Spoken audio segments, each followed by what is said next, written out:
capitaine Thomas Sankara a dirigé le Burkina Faso pendant 4 courtes années et durant ces années, le Burkina Faso a connu une différence à la tête de son pouvoir, mais aussi a connu les années, il faut le dire, de froid entre la France et le Burkina Faso. Nous avons pu discuter avec une personne ressource auprès de ce pouvoir-là, ainsi que celui de Blaise Compaoré. C'était la suite d'ailleurs de cette interview que nous réalisons cette émission avec notre invité, professeur Djekam Tiameni, avec lequel nous reviendrons sur la politique de Thomas Sankara ainsi que cet assassinat qui a été imputé à plusieurs de ses camarades. Professeur Djekam Tiameni, bonsoir et bienvenue dans ce studio de For You Radio. Bienvenue. Bonsoir Madame Bégoudé et bonsoir à tous vos auditeurs. C'est un plaisir de vous recevoir. Nous démarrons les échanges juste après cette transition.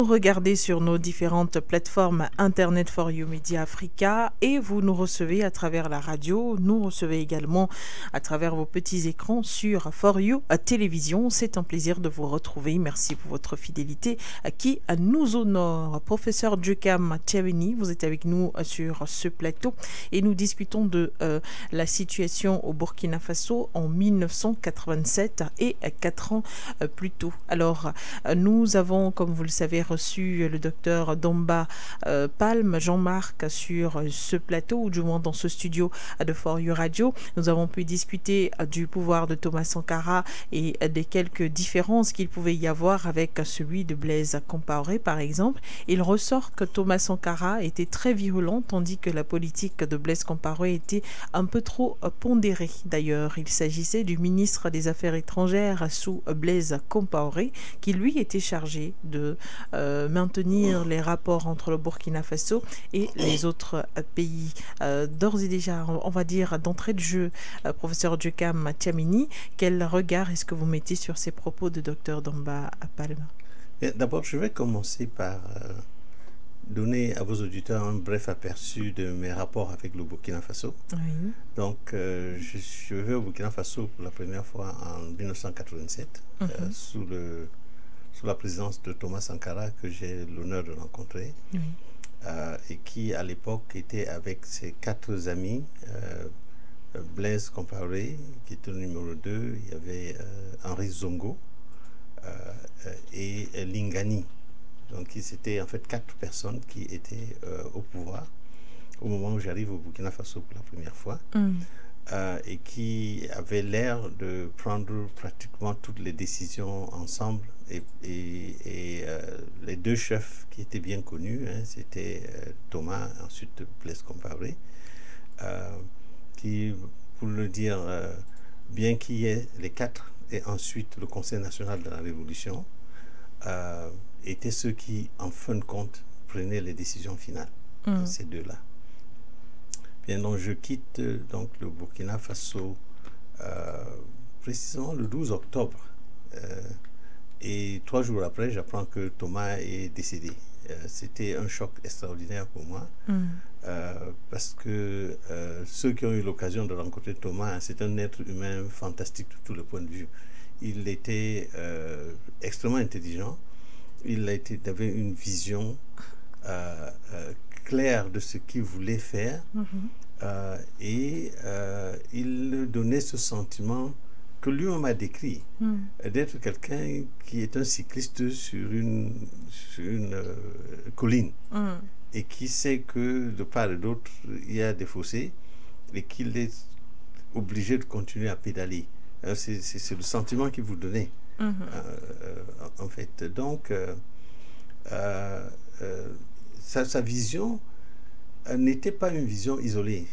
Je dois dire ça parce qu'il y a ce sentiment qu'il y a eu la politique de Blaise, de Thomas, ensuite la politique de Blaise. Ce n'est pas exactement le reflet de la réalité de ce qui était sur le champ. Ce qui se passe, c'est qu'en 1983, il y a une génération de Burkinabés qui ont entre 30 et 40 ans, qui renverse une autre génération de Burkinabés qui était au pouvoir depuis pratiquement les années 60. Donc, il les renverse. Non seulement il y a donc un changement générationnel, mais il y a une orientation fondamentalement différente. Ceux qui étaient là avant étaient des gens qui s'accommodaient avec la France. C'était vraiment la continuité des soi-disant pères de l'indépendance là, qui étaient en bonne intelligence avec la France. Et ces jeunes viennent et font une rupture avec ce qu'ils appellent l'impérialisme et le néocolonialisme.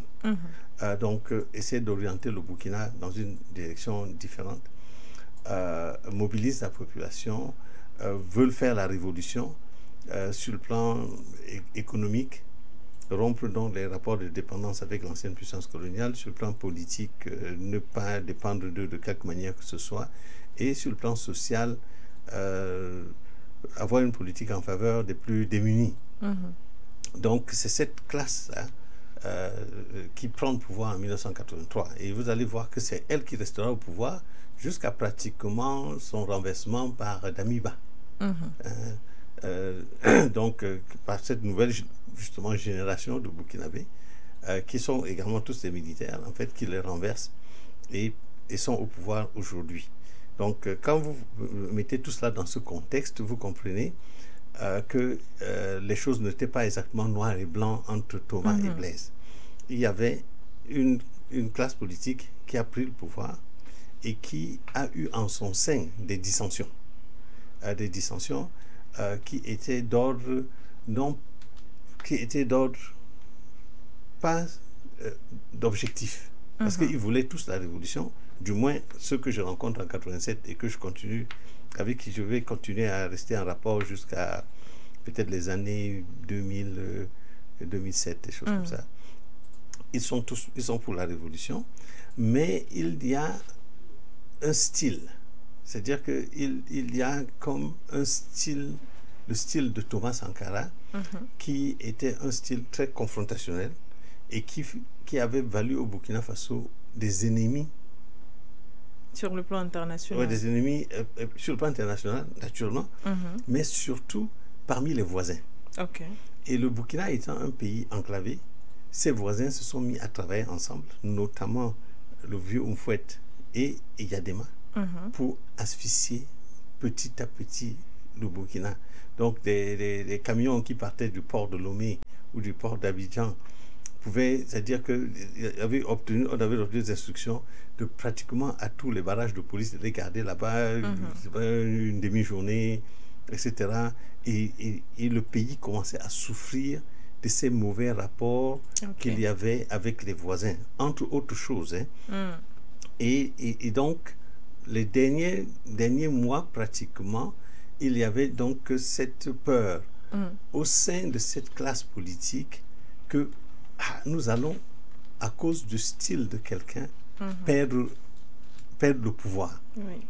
C'est-à-dire que mieux vaut mettre un peu l'eau dans notre vin et garder le pouvoir plutôt que de rester dans la confrontation permanente. Non seulement on est en confrontation avec la France et toutes les puissances occidentales, mais on est également en confrontation avec nos voisins immédiats. Ça peut être difficile. Donc c'était ce genre de débat qu'il y avait entre eux. Mais est-ce que le but de la politique de Thomas Sankara n'était justement pas de délier ces nœuds qui asphyxiaient le Burkina Faso et même les pays voisins dans la relation avec les pays qu'il a appelés les pays impérialistes, justement? Et cette politique pondérée que prônait par exemple Blaise Compaoré n'était-elle pas simplement une continuité du néocolonialisme qui s'installait petit à petit justement à cette époque-là et qui restait à combattre? Et il y a trois phases à comprendre. La première phase, c'est la phase révolutionnaire du Burkina, avec Thomas à la tête et son style. Il y a la deuxième phase du Front populaire, c'est-à-dire que après que Thomas soit parti, et on pourra revenir sur les circonstances tout à l'heure, il y a un changement dans le style, mais pas à ce moment-là dans les objectifs, parce que je vais en exil au Burkina Faso de 1991 en 1996, le Burkina Faso restait la Mecque de tous les mouvements progressistes d'Afrique. Et resté pendant ce temps-là. Bon, mais à partir des années 2000, je dirais, il y a eu une sorte de virage de Blaise Compaoré qui est devenu pratiquement le toutou des Français. Et ce virage de Blaise Compaoré a créé une cassure sérieuse au sein... Bon, il y a eu une petite cassure en 87, avec la mort de Thomas, mais elle n'était pas grande. En fait, parce que l'essentiel de la classe politique reste la même. Je peux vous garantir que quand je vais en 87, je rencontre un gouvernement.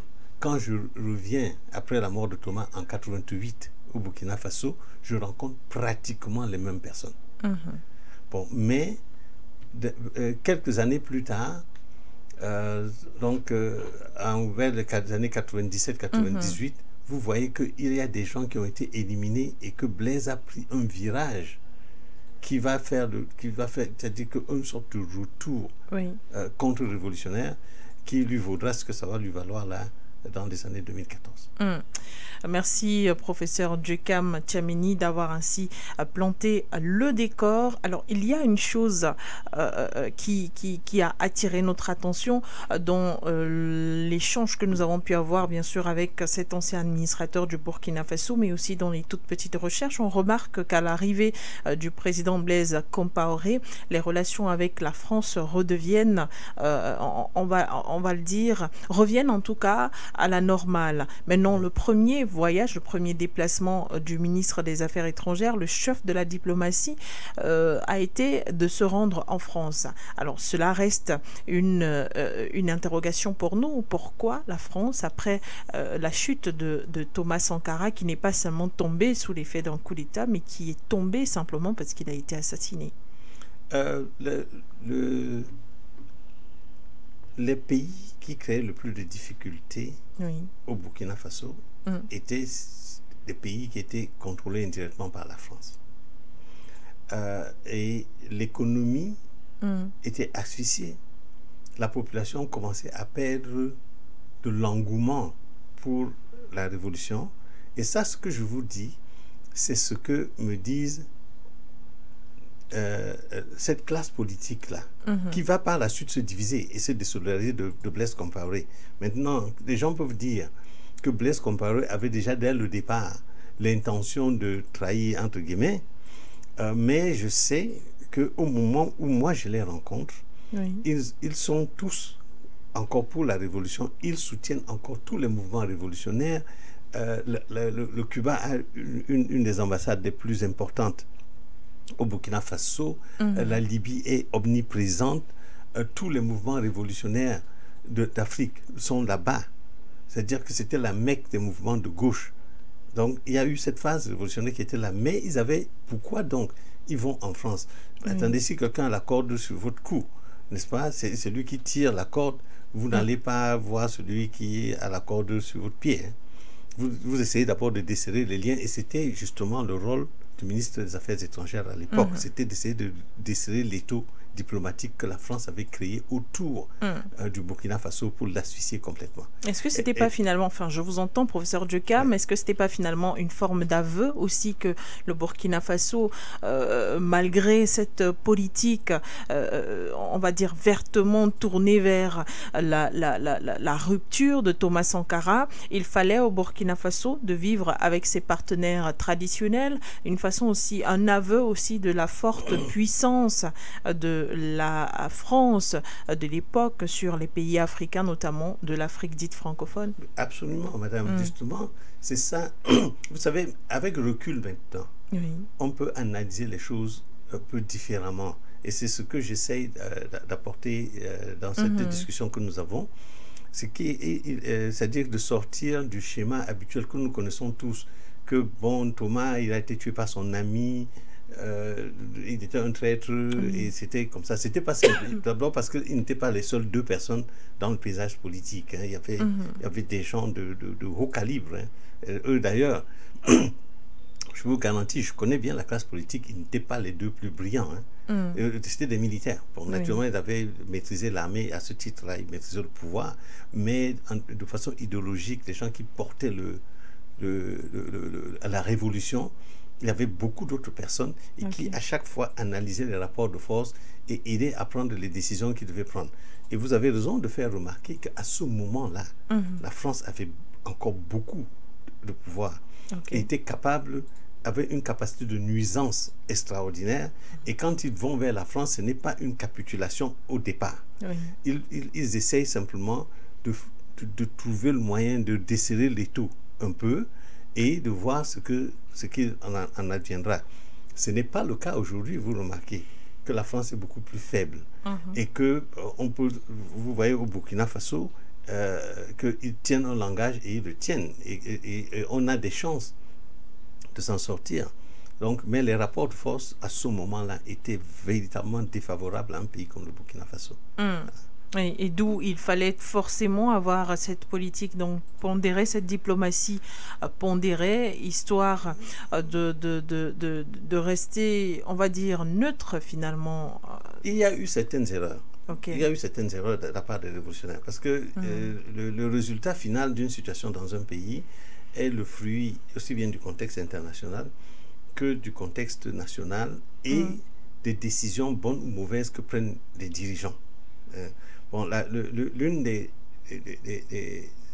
grandes faiblesses internes de la révolution de 83, c'était le fait d'avoir mis en place un état d'exception permanent. En d'autres termes, le Conseil national de la Révolution gérait le pays par décret. Il n'y avait pas de constitution. Donc, ils n'ont pas pensé à ce moment. Il faut dire, dans le contexte, on peut le faire le reproche a posteriori, mais au temps où ils avaient, c'était les outils habituels de la Révolution. On avait renversé un pouvoir, on mettait en place un Conseil national de la Révolution et on gérait le pays par décret. Le problème de gérer la difficulté en gérant un pays par décret, c'est que s'il y a des dissensions en votre sein, alors il se gère, vous n'avez pas de mécanisme institutionnel pour gérer les différences d'opinion. Si vous avez un parlement, donc vous allez débattre la question au parlement, des choses comme ça vont se passer pacifiquement. Mais quand vous avez un Conseil national de la Révolution, il y a une trentaine de personnes et ils sont plus de la moitié, c'est des militaires. Quand vous avez un problème, c'est qui a le plus gros fusil, quoi. Et donc c'était une des erreurs qu'a commis cette révolution-là, qui l'a mise dans une situation telle que les conflits les plus graves ne pouvaient se résoudre que par les armes.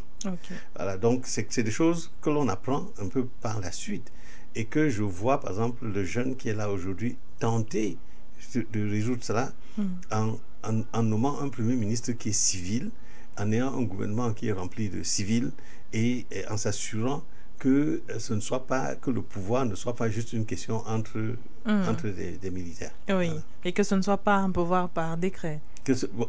Exactement. C'est-à-dire qu'il y a un Conseil national de la transition qui aide à prendre des décisions.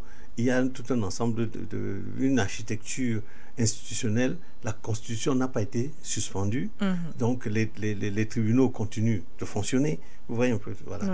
Alors, professeur Djekam Tiamini, certains estiment aujourd'hui que le capitaine Ibrahim Traoré est un peu comme une réincarnation du capitaine Thomas Sankara, en ce que celui-ci tient presque le même verbe, mais surtout il accompagne le verbe par les actes. Maintenant, à contrario, certains estiment aujourd'hui que la politique de Thomas Sankara était très forte, mais avait beaucoup d'insuffisance du fait qu'elle n'était pas assez mature. Est-ce que vous, ayant été proche justement de ce pouvoir en 1987, est-ce que vous avez l'impression que c'est exact? Je ne dirais pas ça comme ça. Je dirais simplement quand je parle Thomas de maturité, je ne parle pas en termes d'âge, mais de maturité politique. Oui. J'ai bien compris ce que vous voulez dire. Et je pense qu'il faut tout simplement remettre chaque chose dans son contexte. Ce qui a défavorisé Thomas, ce n'était pas ses idées, mais c'était le temps dans lequel il déployait ses idées et le style dans lequel il a fait. C'est-à-dire que dans son enthousiasme révolutionnaire, il n'a pas toujours tenu compte complètement des rapports de force. Et il n'a pas toujours compris que même le peuple burkinabé avait des difficultés à le suivre dans sa vitesse. Donc il était trop en avance sur son temps, c'est ce que je dirais. Je ne pense pas qu'il était immature politiquement. Au contraire, il était un grand visionnaire. Mais est-ce que c'est le pays qui était immature sur le plan politique? C'était le contexte international d'abord, qui était... C'est parce que là, il meurt en 87. 2 ans après, l'Union soviétique est démantelée. Donc vous comprenez que déjà dans les années 87, l'Union soviétique, qui était la 2e puissance mondiale, montrait des signes de faiblesse. Et c'est l'Union soviétique qui apportait des soutiens au mouvement révolutionnaire. Donc si la chose qui vous apporte un peu de subsistance commence à perdre lui-même du machin, il faut réajuster un peu sa politique rapidement, sinon vous vous retrouvez dans une situation où vous tombez. C'est-à-dire que, parce que en 1987, c'est le début de l'unipolarité du monde, où les États-Unis deviennent petit à petit la seule puissance internationale, et ça se manifeste par la destruction du mur de Berlin 2 ans après, enfin, c'était en 1989. Donc c'était ça, c'est que dans ce contexte-là, ces idées-là avaient peine à prospérer. Et aujourd'hui, c'est avec joie qu'on peut constater que l'affaiblissement de l'Occident, le renforcement des autres puissances, le renforcement des BRICS notamment, peut permettre qu'un mouvement révolutionnaire au Burkina Faso puisse avancer beaucoup mieux. C'est-à-dire qu'il y a le contexte international déjà. Sur le plan interne, la population aussi elle a appris des expériences passées, des erreurs du passé et des bienfaits du passé, et a pu comparer la période révolutionnaire de Thomas avec le sentiment de fierté qu'il avait, avec la période de soi-disant prospérité sous Blaise, parce que Blaise a transformé du point de vue économique le Burkina. Le Burkina avait mangé un peu mieux, il avait de belles routes, de belles voitures, des choses comme ça, mais ils se sont rendus compte qu'ils perdaient de plus en plus de fierté, le pays n'était plus ce qu'il était avant. C'était un peu comme le disait par exemple le président Sékou Touré, on est dans l'opulence, mais on n'est pas libre, on est dans l'esclavage. Voilà, donc ils ont pu voir les deux, et aujourd'hui je crois que si vous regardez bien, Traoré, de mon point de vue, n'est-ce pas, c'est la réincarnation de Thomas pondéré avec ce calme-là que Blaise avait. C'est-à-dire qu'il est très calme, hein, il n'est pas fougueux. Il tient des mots forts, mais il le fait très calmement, et il prépare toujours son coup. Et certains ont estimé, je parle de ceux des observateurs avertis ou non, de la scène panafricaniste, qui ont pensé que Blaise Compaoré n'était qu'un, pour emprunter leurs mots, je cite, sous-préfet de la France à la tête du Burkina Faso, en ce qu'ils estimaient qu'il y avait trop de points de divergence entre lui et Thomas Sankara. D'ailleurs, des accusations d'assassinat pendaient encore au-dessus de sa tête, ainsi que ceux qui étaient dans son gouvernement. Ça fait qu'aujourd'hui, lorsqu'on parle de Blaise Compaoré, habituellement, on ne parle que de traîtrise. Oui, bon, c'est ça l'histoire à ce côté-là. C'est-à-dire que surtout quand vous restez trop longtemps au pouvoir, c'est les conséquences. La chose qui est certaine et qui est indéniable, c'est que Thomas a été assassiné, et il a été assassiné par Blaise. Ça, c'est un fait, c'est-à-dire incontournable.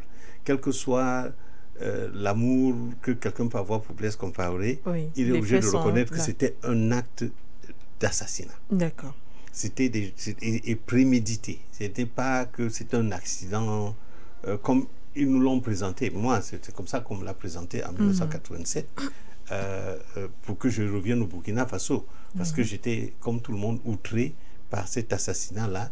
Mais à l'époque, ils l'ont présenté comme étant... C'était un accident, on avait des disputes entre nous, et vous savez, nous, les militaires, c'est comme ça. Quand on a des disputes, on sort le pistolet, le premier. D'ailleurs, que c'est même Thomas qui a sorti son pistolet, a tiré le premier. Bon, mais ça, c'est des histoires. qui ont été démontrées complètement fausses. Il avait été planifié de le tuer et il a été assassiné. Bon, donc, mais je répète ceci. C'est que il a été assassiné en 1987 jusqu'en pratiquement 2007. Vous trouvez en place pratiquement la même classe politique. Les divergences commencent au sein de cette classe politique-là à partir de 2007.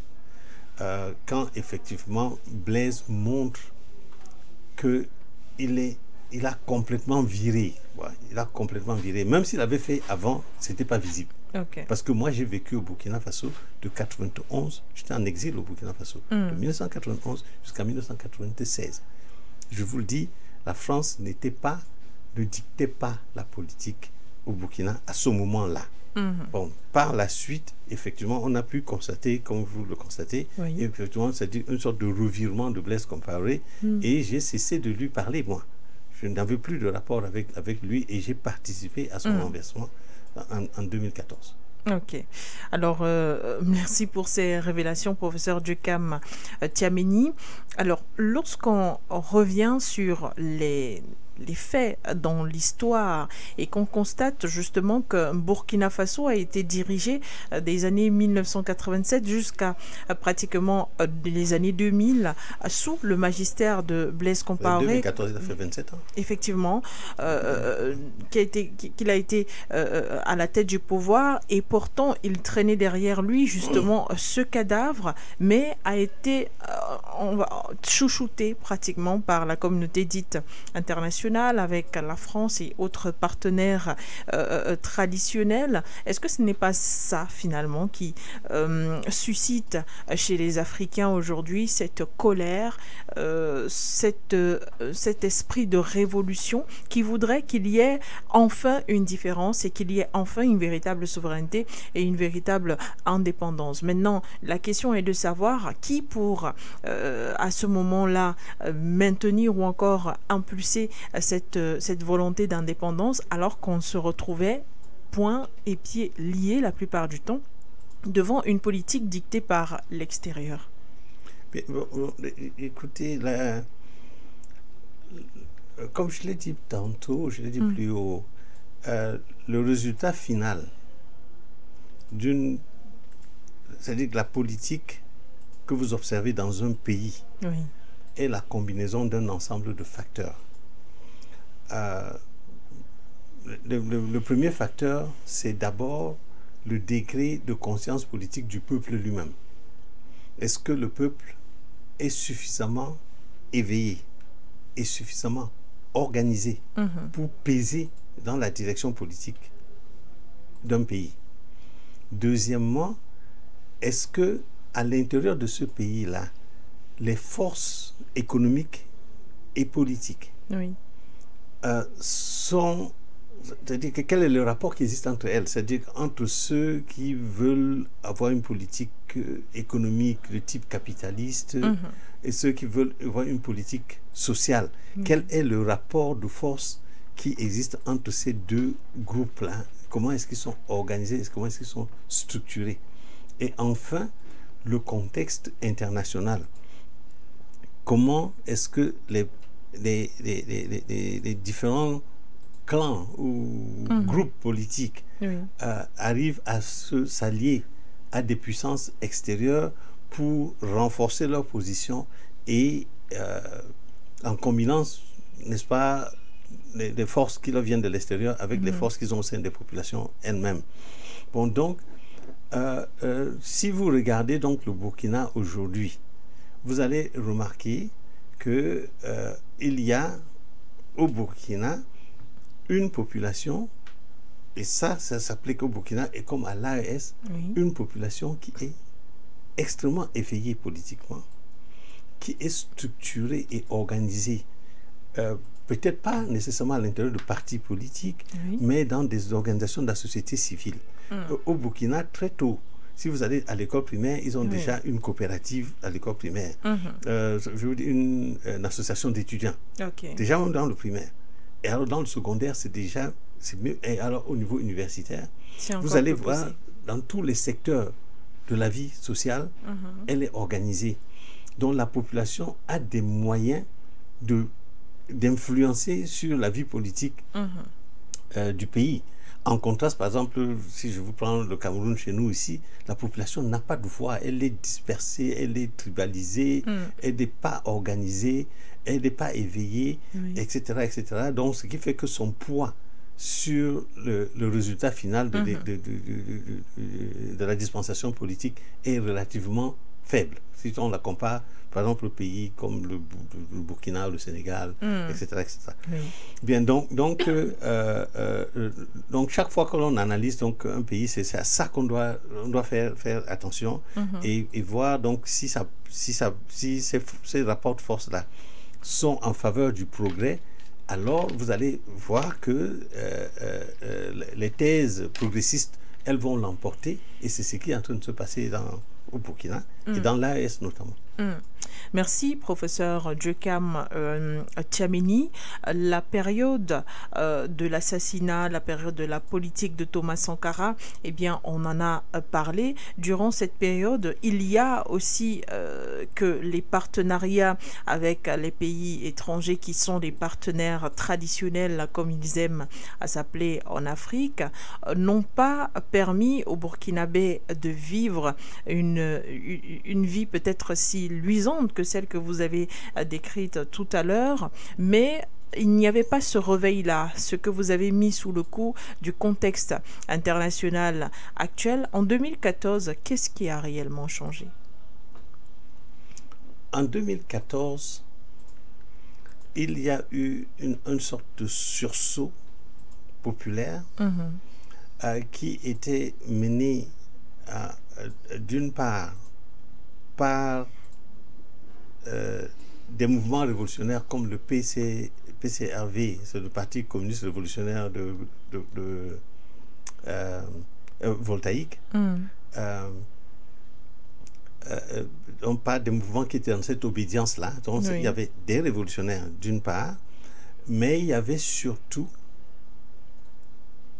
une cassure au sein du clan même de Blaise Compaoré. Et donc, c'est cette fusion et des anciens du régime de Blaise et des gens qui n'avaient pas, qui s'étaient désolidarisés de Blaise, qui permet cette mobilisation populaire qui résulte en le renversement de Blaise, dont vraiment tout le monde en avait marre.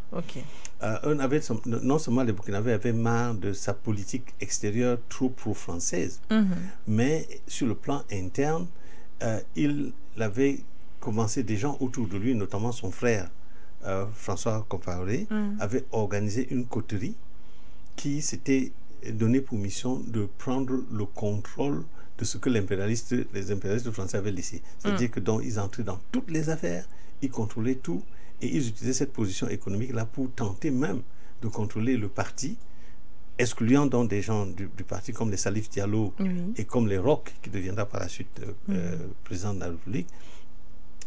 Et donc tout cela dans un contexte où la population voyait une petite classe s'enrichir, et alors que elle, sa situation ne changeait pas. Donc il y avait donc tous ces facteurs-là combinés qui ont permis que Blaise soit donc évacué et chassé en 2014. Bon, mais si vous avez suivi par la suite, quand Roch prend le pouvoir en 2015, ça ne va pas vraiment mieux. Il continue, et je vous ai dit toujours qu'il faut faire une analyse toujours un peu plus sophistiquée. Parce que si c'est dès que Blaise qui était le problème, alors il était parti. Normalement, le problème devait partir.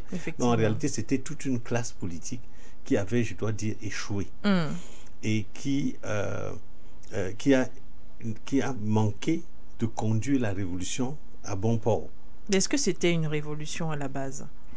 En 1983, c'était une révolution. Moi, mais la poursuite en 1987, est-ce qu'elle portait la marque, l'empreinte d'une révolution? Je ne peux parler que de ce que je sais. Je sais que jusqu'en 1996, ils étaient sur une voie révolutionnaire.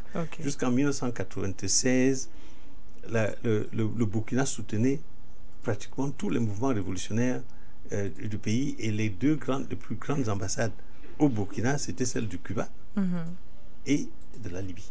Ok, celle qui allait donc en droite ligne, en adéquation avec, on va le dire comme ça, la politique de Thomas Sankara. Absolument. Oui. C'est-à-dire que jusque-là, bon, mais après, il est indéniable qu'il y a eu un virement de Blaise qui s'est traduit déjà par le départ de beaucoup de personnes qui étaient avec eux, qui ont pris le pouvoir en 83. C'est-à-dire qu'au fur et à mesure que Blaise avançait, il lâchait du lest révolutionnaire.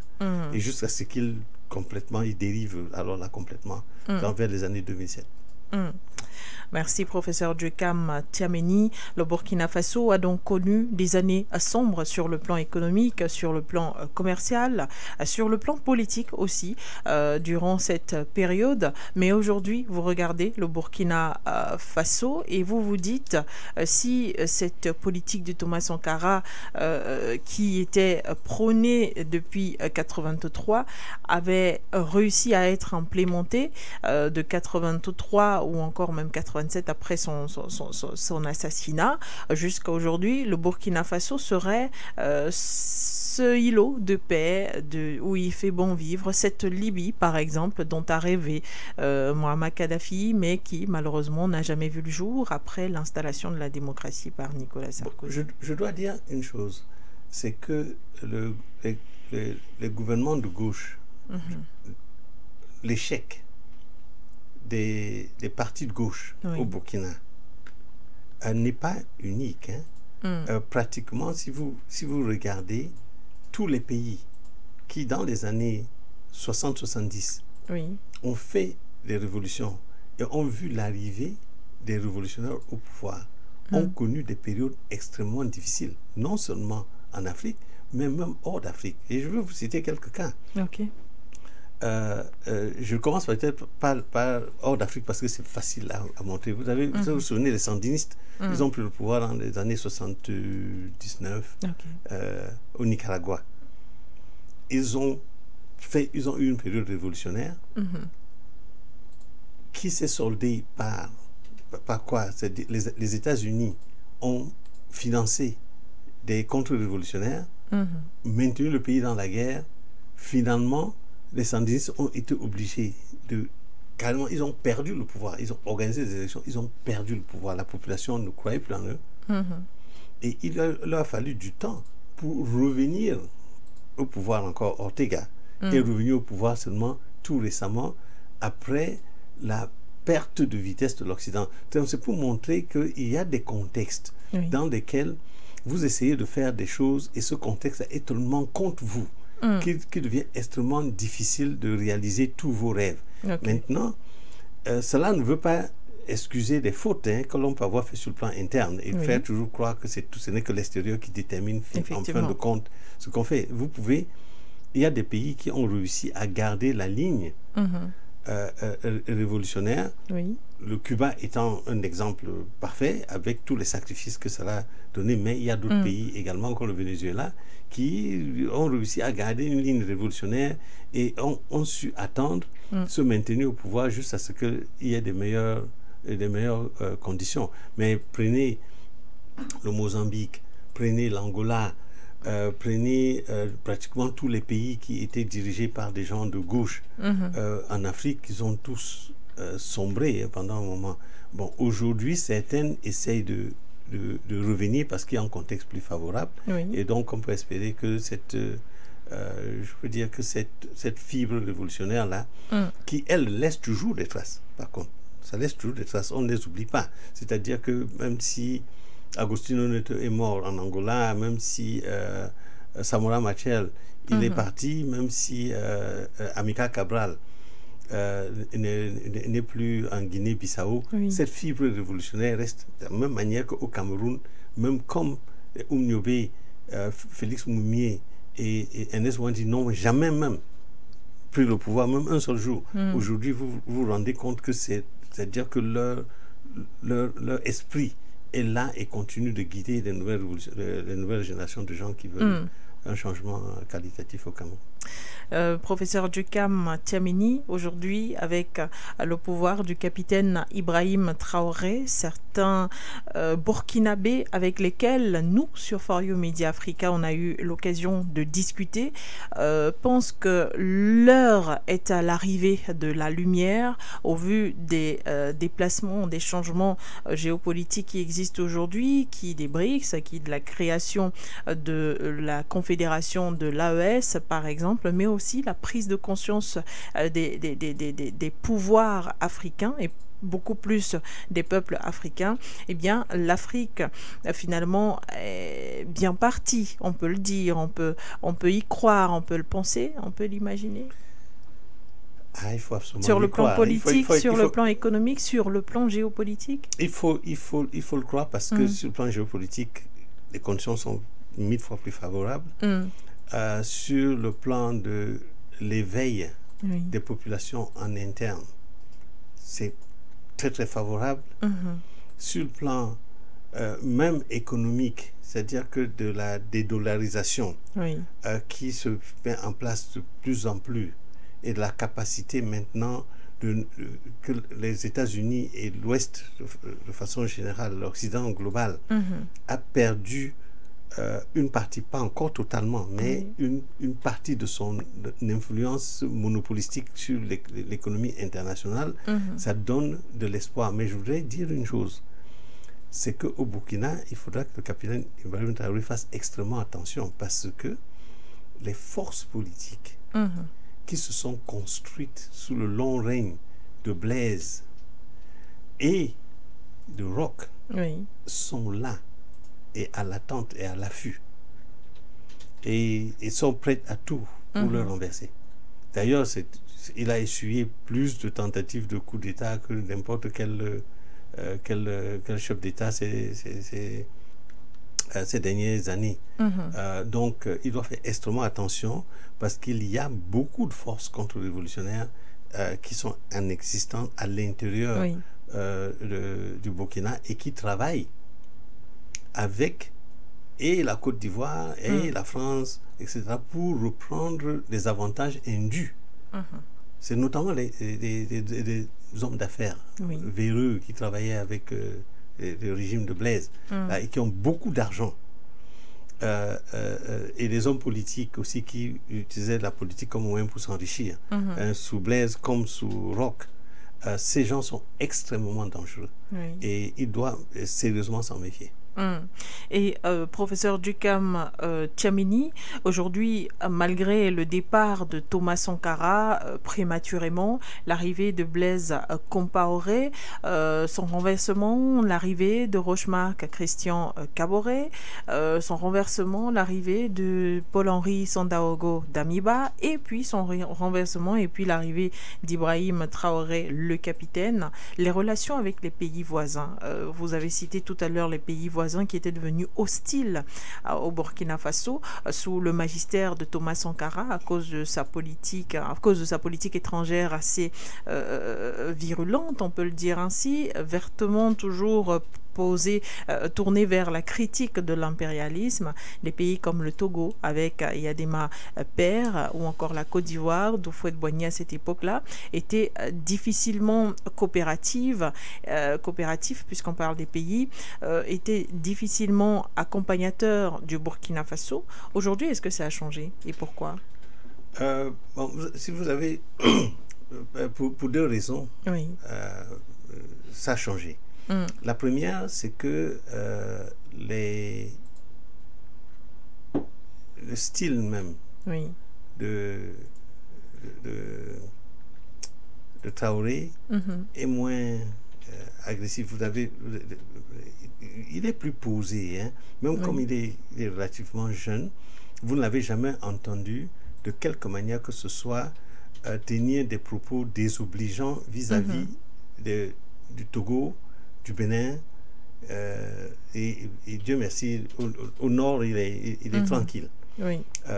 Donc, ça, dans son style, cela a changé. Le seul pays avec lequel il est en tension permanente, c'est le préfet de la France, qui est là à Abidjan, et qui ne lui lâche pas les baskets, qui a reçu là-bas des opposants qui constamment sont en train de conspirer en vue de le renverser. Mais tous les autres pays, ils maintiennent des relations bonnes, ils essayent en tout cas, et ces pays-là également se sont rendus compte que c'est dangereux pour eux, pour leur propre économie, de rompre les relations économiques avec les pays enclavés, que sont les pays de l'AES. Vous avez vu comment Talon a été obligé de revenir en arrière parce que dès qu'il a fermé son port, les business se sont... Lomé a ouvert les voies à tous les gens. Et c'est comme ces deux ports étaient constamment en concurrence. Talon a été obligé de revenir sur sa décision d'asphyxier sous l'ordre de la France le Niger, en un cas particulier. Mais ils n'ont jamais même tenté de le faire pour le Burkina. Donc, à cause d'une diplomatie burkinabé qui est constamment en train de garder des rapports avec eux. Donc, ça a changé. Ce qui a changé également, c'est que la Russie est plus puissante. Ça a changé véritablement. Alors, les accords militaires avec la Russie, dont ne pouvait pas bénéficier Thomas à l'époque, parce que l'Union soviétique commençait à tomber dans la décrépitude quand ils prennent le pouvoir, en fait, ou au moment où ils perdent le pouvoir. Mais la Russie de Poutine, c'est autre chose. C'est-à-dire que quand vous entrez en rapport avec eux, cela veut dire que vous avez des satellites, vous contrôlez votre espace aérien, vous suivez les mouvements des rebelles financés par la France, et vous pouvez vous défendre. C'était des choses qui n'existaient pas à l'époque de Thomas, il faut le dire. Donc, quand on met dans ces deux choses-là ensemble, on se rend compte que il y a plus de chances aujourd'hui de réussite qu'il y en avait en 1987, ça c'est certain. Et il y a également le fait de l'apprentissage historique. Parce que l'apprentissage historique, c'est quelque chose qui se fait...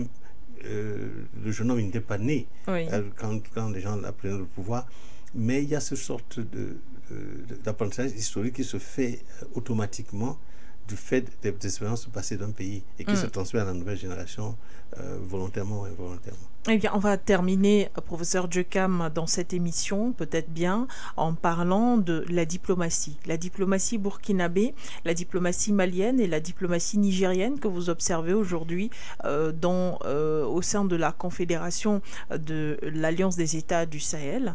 Est-ce qu'elle est mi-pondérée et mi-agressive ou alors elle est simplement agressive, suffisamment agressive pour répondre au contexte actuel? Ils ont fait quelque chose de fantastique, c'est de créer la fédération. Il est extrêmement difficile dans une Afrique balkanisée qu'un micro-État puisse seul résister. Et s'ils arrivent à résister jusqu'aujourd'hui, c'est qu'ils ont eu la sagesse de comprendre que seuls ils ne pouvaient pas le faire. Et ça leur donne un espace de vie et leur donne la capacité de mutualiser leurs services de renseignement, de mutualiser leur énergie. Quand vous êtes un peu en difficulté, vous aidez votre frère, etc. C'est extrêmement important. Ça, c'est un des facteurs que j'aurais dû évoquer à votre question précédente, qui donne à ces mouvements souverainistes et panafricanistes aujourd'hui plus de chance que hier. C'est-à-dire que le fait d'avoir créé effectivement cette union-là et le fait de l'existence dans un contexte plus grand des BRICS. Merci, professeur Djekam Tiameni. Eh bien, ce fut un plaisir d'échanger avec vous sur cette question. Nous avons pu refaire comme on les appelle souvent dans cette émission, les pages secrètes de l'histoire. Et nous avons eu avec vous la confirmation que nous n'avons pas eu avec le ministre Domba. Et c'est peut-être de bonne guerre aussi qu'il n'ait pas directement pointé le doigt sur Blaise Compaoré. Vous savez, c'est un peu difficile. Oui, je le comprends. J'ai suivi son émission de bout en bout, qui était une émission très très bien. D'ailleurs, j'ai été frappé par sa liberté de ton. Et moi aussi. Comme vous avez dit, il pouvait parler trop à gauche oui. ni trop à droite. C'est quand même un diplomate. Ok. En tout cas, merci à vous d'être passé par ici, de vous être prêté à ce jeu de questions-réponses comme d'habitude. Je vous remercie de m'avoir invité, c'est un plaisir. On va dire au revoir à ceux qui nous ont écoutés aussi sur For You Radio dans le cadre de cette émission Regard panafricain. Vous nous avez regardé sur nos plateformes internet et sur vos petits écrans à travers la télévision que vous pouvez recevoir bien sûr. Et on dit merci à Kelly qui était à la mise en onde de ce programme, Basilikine à la réalisation. Restez en notre compagnie car les programmes et les informations se poursuivent sur nos différents médias. Au revoir, Ouagadougou.